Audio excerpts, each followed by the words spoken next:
جو لوگ اللہ پر ایمان لائیں، کہیں کہ ہمارا رب اللہ ہے، پھر اس پر جم جائیں، ان پر فرشتوں کا نزول ہوتا ہے۔ نہ کوئی غم کرو نہ خوف، خوشیاں مناؤ جنت کی جس کا تم سے وعدہ کیا گیا تھا۔ اللہ کی ربوبیت پر اطمینان جب انسان کو ہو جاتا، میرا رب اللہ ہے، ربی اللہ، انسان کے لیے نہ کوئی کھٹکا، نہ کوئی خطرہ، نہ کوئی خوف، نہ کوئی حزن۔ جو کچھ ہو رہا ہے کس کے اذن سے ہو رہا ہے؟ اللہ کے اذن سے۔ اللہ کے اذن کے بغیر پتہ تک نہیں ہلتا۔ یہ کوئی اندھا بہرا مادہ نہیں ہے جس سے مجھے کوئی خوف ہو۔ اندھا بھینسا چلا آ رہا ہو، اس سے تو ڈرنے کا ہر انسان کو ڈرنا چاہیے، نہ معلوم کس کو ٹکر مار دے۔ لیکن نہیں، اس کائنات کو چلانے والا ایک سمیع و بصیر خدا ہے، وہ جو میرا دوست ہے، میرا ولی ہے۔ اللہ ولی الذین آمنوا یخرجہم من الظلمات الی النور۔ اللہ اہل ایمان کا ولی ہے، ساتھی ہے، پشت پناہ ہے، مددگار ہے، حمایتی ہے۔ بتائیے جسے یقین ہو جائے کہ اللہ میرا مددگار، اللہ میرا محافظ، اللہ میرا پشت پناہ، اللہ میرا حمایتی، اس کے لیے کوئی خوف ہوگا؟ اس سے کوئی ڈر ہوگا؟ میں مثال دیا کرتا ہوں ایک بہت سادہ، پنجاب کے دیہات کی۔ تو بڑا چودھری ہے اور کوئی غریب کسان ہے۔ اس غریب کسان کے جانوروں کو ہر وقت اندیشہ ہوگا چوری کا، کوئی میری بھینس کھول کر نہ لے جائے، کوئی میرا بیل کھول کر نہ لے جائے۔ لیکن جس کے بارے میں یہ سب کو معلوم ہو کہ وہ جو بڑا چودھری ہے وہ اس کا دوست ہے، اس کی بچیا کو کوئی خوف ہوگا؟ اس کی بھینس پر کوئی ہاتھ ڈالے گا؟ اسے کوئی اندیشہ ہوگا؟ نہیں۔ کیوں؟ کہ وہ بڑا چودھری، بڑا اس کا یہاں کا سردار، جاگیردار، سب کو معلوم ہے وہ میرا دوست ہے، کوئی میرے خلاف اقدام نہیں کر سکتا۔ اس دنیا میں یہ چھوٹی سی بات اگر آپ کے دلی اطمینان اور سکون کا باعث بن سکتی ہے تو ذرا تصور کیجئے۔ میں لفظ تصور استعمال کروں گا صرف اس لیے کہ اس کا ہم جس کو کہتے ہیں ادراک اور شعور کر نہیں سکتے، اگر کے ساتھ کر سکتے۔ اگر یقین ہو کہ اللہ میرا مددگار اور یقین ہو کہ اللہ ہر آن میرے ساتھ ہے، پھر کوئی خوف، کس کا خوف؟ کوئی شے اللہ سے بالاتر ہے؟ کوئی قوت اس سے زیادہ طاقتور ہے؟ کوئی اس کے ارادے کو بدلنے والا ہے؟ کوئی اس کی مشیت کے آڑے آنے والا ہے؟ یہی بات ہے جو حضور نے فرمائی۔ یہ ایمان کا حاصل ہے لب لباب، کہ دیکھو اچھی طرح اس بات کو ذہن نشین کر لو، اگر تمام انسان مل کر تمہیں کوئی نقصان پہنچانا چاہے نہیں پہنچا سکتے، مگر جو کچھ اللہ نے لکھ دیا ہو، اور تمام انسان مل کر تمہیں کوئی نفع پہنچانا چاہیں نہیں پہنچا سکتے، مگر وہ شے جو اللہ نے طے کر دی ہو۔ آپ پھر میں کہوں گا ذرا طاری کیجئے، اسے فرض کیجئے، اسے سوچئے۔ اگر اس حدیث پر ہمارا دل ٹھکا ہوا ہو تو کسی سے ڈر ہوگا؟ یہ مجھے نقصان نہ پہنچا دے، یہ میری رپورٹ خراب نہ کر دے، یہ میری انکریمنٹ نہ رکوا دے، یہ میرا یہ نہ بگاڑ دے، یہ میرا یہ نقصان نہ پہنچا دے۔ اس کا ڈر، اس کا ڈر، اس کا خوف، اس کی خوشامد، اس کے لیے جا کر طرح طرح سے اپنی عزت نفس کو ذلیل کروانا اس کے سامنے، یہ سب کچھ کیوں کرتا ہے انسان؟ جب سمجھتا ہے کہ اس کے ہاتھ میں میرا کوئی نفع ہے، اس کے ہاتھ میں میرے لیے کوئی ضرر ہے، یہ مجھے کوئی گزن پہنچا سکتا ہے، یہ مجھے کوئی نقصان پہنچا سکتا ہے، یہ میرا کوئی کام بنا سکتا ہے، یہ میری کوئی ضرورت پوری کر سکتا ہے، اسی کا نام شرک ہے۔ جہاں آپ نے یہ سمجھا کہ غیر اللہ کے اندر کوئی طاقت موجود ہے، وہی شرک ہے۔ بتوں سے تجھ کو امیدیں، خدا سے نومیدی، مجھے بتا تو صحیح اور کافری کیا ہے؟ شرک تو یہ ہے۔ جس پر بھی تمہیں یہ خیال ہے، کلمہ ہے یہ کلمہ سوم، لا حول ولا قوت الا باللہ، ذرا اس پر دل کو کبھی اگر آپ تصور کریں، پھر فرض کریں، دل ٹھک جائے اس پر، کوئی طاقت نہیں۔ یہی بات تھی جو شیخ عبد القادر جیلانی رحمۃ اللہ علیہ نے اپنی وصیت میں اپنے بچے سے کہی. 11ویں دینے والے ہیں، لیکن حضرت شیخ عبد القادر جیلانی کی وصیت اور تعلیمات کو کتنے لوگ ہیں کہ جانتے ہو؟ یہ جن مقامات تک پہنچے ہیں وہ کس چیز کی بدولت پہنچے؟ انہوں نے جو پیغام دیا وہ کیا تھا؟ اے میرے بچے، جس طریقے سے قرآن مجید میں حضرت لقمان کی نصیحتیں جو ہے نقل کر دی گئی ہیں، میں یہ عرض کروں گا بالفرض اگر قرآن حضرت عبد القادر جیلانی کے بعد نازل ہوا ہوتا تو شیخ عبد القادر کی یہ نصیحتیں بھی قرآن میں درج ہوتی. اتنی اونچی نصیحتیں ہیں. اے میرے بچے، اس حقیقت کو ذہن نشین کر لے، لا فاعل فی الحقیقت ولا مؤثر الا اللہ. اس کائنات میں نہ کوئی فاعل حقیقی ہے نہ مؤثر حقیقی ہے سوائے اللہ کے. کسی شے میں کوئی تاثیر نہیں اگر اللہ نہ چاہے. آگ جلا نہیں سکتی اگر اللہ نہ چاہے. پانی ڈبو نہیں سکتا اگر اللہ نہ چاہے. زہر ہلاک نہیں کر سکتا اگر اللہ نہ چاہے. کوئی چیز فائدہ نہیں پہنچا سکتی اگر اللہ نہ چاہے. تو در در پہ کیوں سر جھکاتے ہو؟ در در پر کیوں جبیں سائی کرتے ہو؟ سب کے سامنے کیوں ہاتھ پھیلاتے ہو؟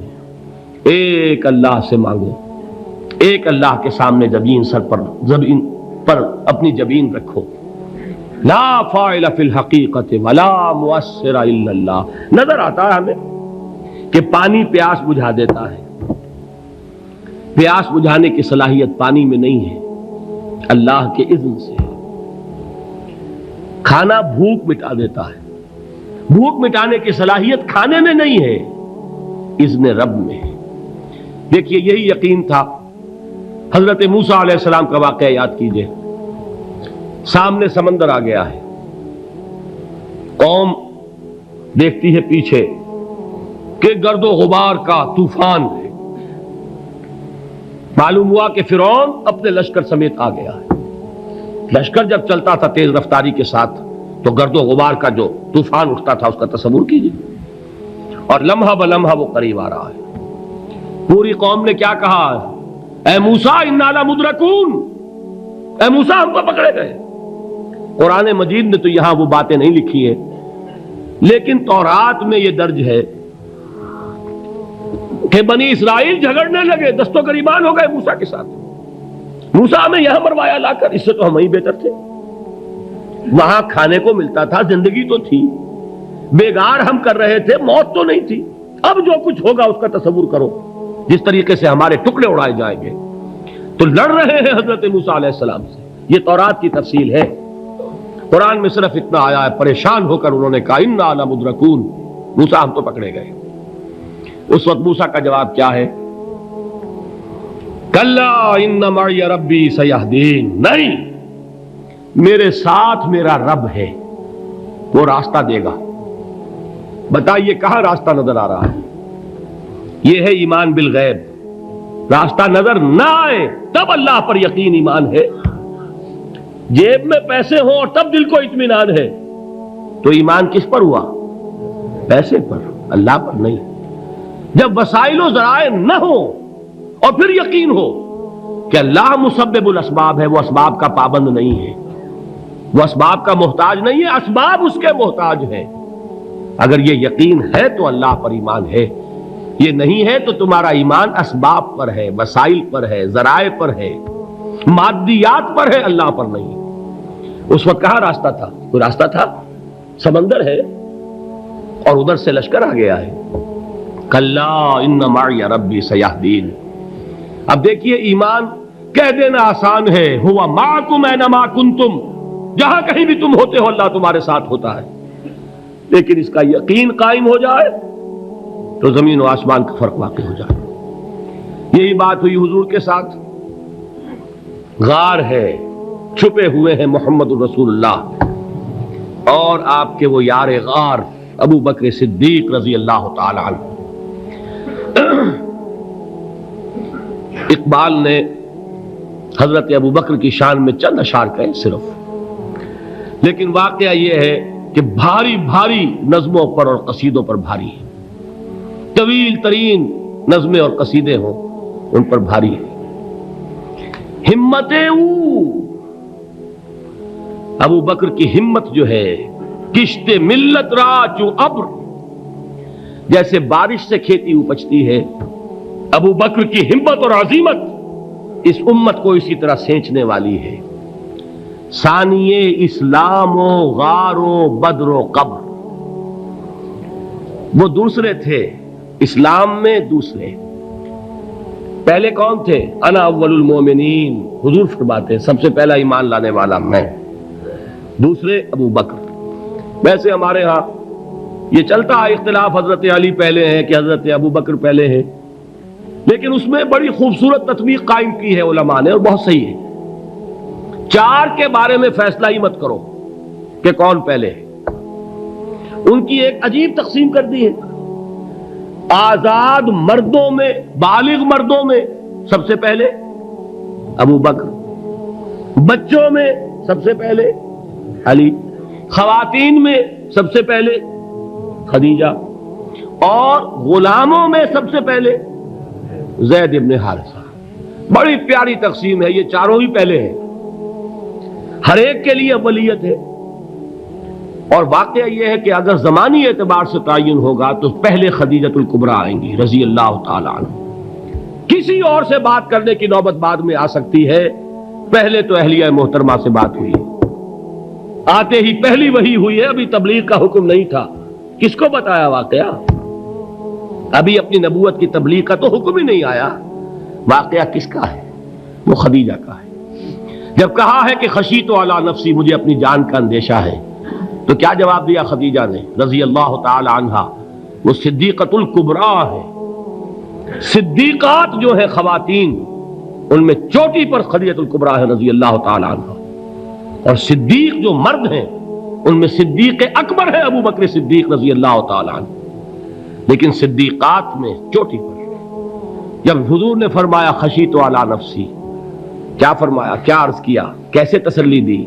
نہیں نہیں، اللہ آپ کو ضائع نہیں کرے گا، آپ غریبوں کے ہمدرد ہیں، آپ مساکین کے تکالیف رفع کرنے والے ہیں، آپ بیواؤں کی سرپرستی کرتے ہیں، آپ مسافروں کی خدمت کرتے ہیں، اللہ آپ کو ضائع نہیں کرے گا۔ یہ یقین ہے اس خاتون کے اندر۔ خیر وہ ایک علیحدہ بات ہو جائے گی۔ میرے دل پر حضرت خدیجہ رضی اللہ تعالی عنہ کی شخصیت کا بڑا گہرا نقش ہے، جو وہ کوئی اور ہی وقت اور موقع ہوا تو بیان ہوگا۔ بہرحال اقبال نے ایک مصرے میں جو چار اولیتیں جمع کر دی ہیں، ہمت او کشت امت را چو ابر، ثانی اسلام و غار و بدر و قبر۔ اسلام میں حضور کے بعد پہلے کون؟ ابو بکر۔ غار میں حضور کے ساتھ کون؟ ابو بکر۔